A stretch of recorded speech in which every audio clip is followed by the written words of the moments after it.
really from the very opening, a scintillating exchange sacrifice. Jorden, as he tries to take down Anish Giri's Rogozin. He now has an extra hour on the clock, and the game continues to percolate.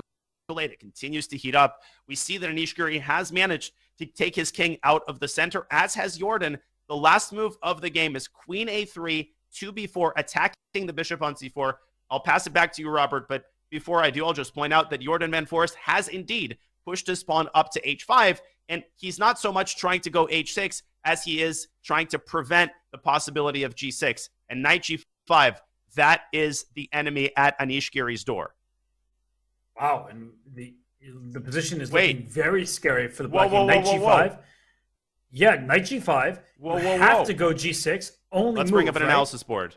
Yeah, we need to look right at this line because g6 is the only option. You can't push the f pawn. The bishop pins it. Queen takes h7. Check is mate.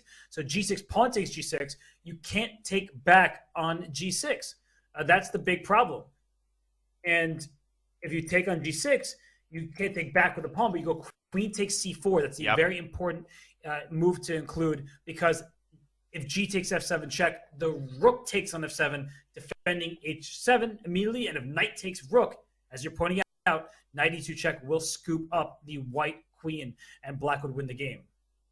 So that's what Anish Giri had in mind when he played the move queen b4. But as many of you in the chat are pointing out, and I see some great analysis being shared, Jorden van Foreest is under no obligation, nor is he in a hurry to play h takes g6. All he has to do is solve the problem of his bishop. Now, how do you do that? Well, you don't do it by bringing the bishop back to b3 because then c4 shuts that bishop down.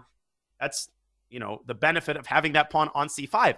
But I think that the simple queen to d3 permanently solves the problem of the bishop and faces black with insurmountable problems, not just on the king side, Robert. This is what Anish Giri may have missed, but also on the queen side. The knight on c3 is incredibly vulnerable. Now, white obviously now threatens the devastating h takes g6.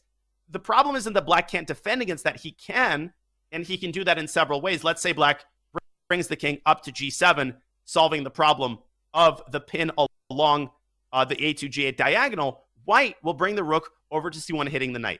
The knight has to move back to a4, and now white has untied his hands for action on the queen side. The queen is now free to roam about the cabin because the rook has been delegated the assignment of guarding the bishop. The queen can swing over to e4 and just look at the assortment of white pieces staring right at the black king. This position is just totally one-sided. It's not even close here, Robert. The EVA bar is showing +10, and that's not an exaggeration. The king is just toast here.